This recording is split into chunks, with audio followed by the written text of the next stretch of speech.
The Memphis Safe Task Force has been in the city for just over 40 days, and we're now learning in that time more than 1,000 warrants have been cleared. Now, this has led to hundreds of added bookings at the jail, and with all the work that they've done, the Shelby County Sheriff says the jail has been trouble processing the uptick in inmates. Now the sheriff says 450 inmates will be transferred to ease overcrowding. Here to talk more about the task force's impact and other issues affecting Memphis and Shelby County is Dr. Kenneth Whalum Jr., pastor of New Olivet Worship Center.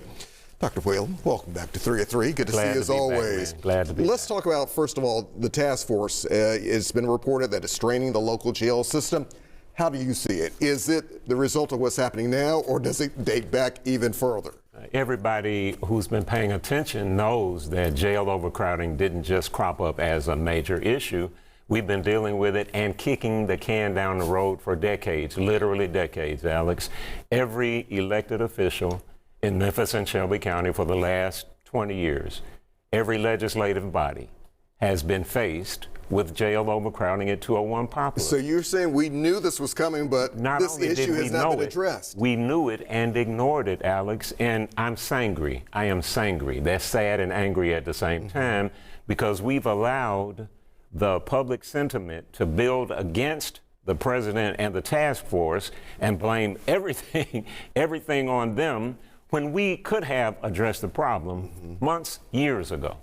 How could we have addressed this, though? I mean, ideally speaking, were the finances there where we could have addressed it in a better way some time ago? Well, there are always finances. Every time you guys do a story about the budget season at county commission or city council, we find out that there are millions of dollars somewhere in a rainy day fund or contingency fund. But the money is not the issue at this point. The issue is that the people who could have been collaborating to deal with the situation were not doing it. Everybody's in their own silo. Here's a concrete proposal, which I've proposed here before and elsewhere.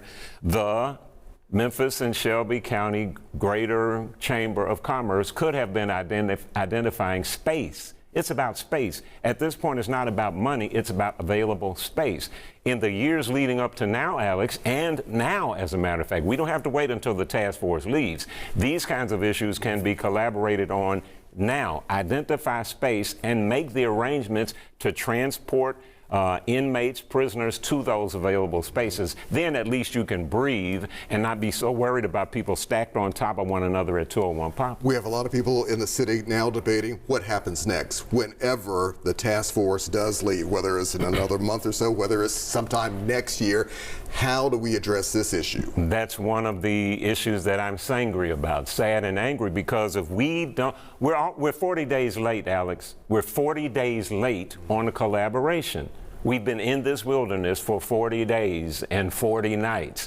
What we could have been doing, what we can do now, is for the leaders, the elected leaders, Chamber of Commerce, and others, key players, to come together and start putting pen to paper, eyes to situation, ears to each other, and making arrangements now. If we don't do it, then after the task force leaves, it's going to be manifold worse than it is now. So how do we address this? Do we make a, quote, investment into safety these days, into security, or do we make investment in schools, education, poverty? How do you So I think the investments will come. But the most important thing is if we don't sit down and talk about it, we're going to waste money, whatever decision we make. So why aren't we talking about it then? I know we're talking about it here. Alex, I don't know how many times I have dropped the name Greater Memphis Chamber on this set. I don't know how many times I've dropped the name Ted Townsend on this set with the issues that he knows about and that everybody in Memphis knows about. When are they going to do something about it? I don't know. So money could be fueling community programs, a lot of people have said. Is that the right direction we go in, though? It's a right direction. It's not always money. We've got a public school system that spends millions upon millions of dollars, and what is the result? 75% graduates cannot read on grade level. That seems like a poor investment of money to me. If we don't start using wisdom, if we don't start emulating Memphis, Egypt, which is a city we were named after, if we don't start excelling in taking care of our people, after the task force leaves, every negative indicia is going to go up and every positive one is going to go down. So who do you think's listening these days? Well, I know a lot of people listen to Alex. One would hope. Well, I think everybody's listening, Right. Alex. I have spoken, again, I've spoken to Mayor Young, I've spoken to Ted Townsend, I've spoken to the police chief, so they hear me, they're listening, but somebody, it's going to have to be the mayor, I've spoken to Congressman Cohen, it's going to have to be one of those people to convene the next step. On a completely different note, but kind of related, you sent me something over the weekend, a song called Bow Down. It's called Bow Down, Memphis. Why is that something that a lot of people should relate to? It is you think? the main thing that people should relate to. Memphis is a city of churches, and pastors, in my opinion, including me, have backed away from our responsibility to lead the community.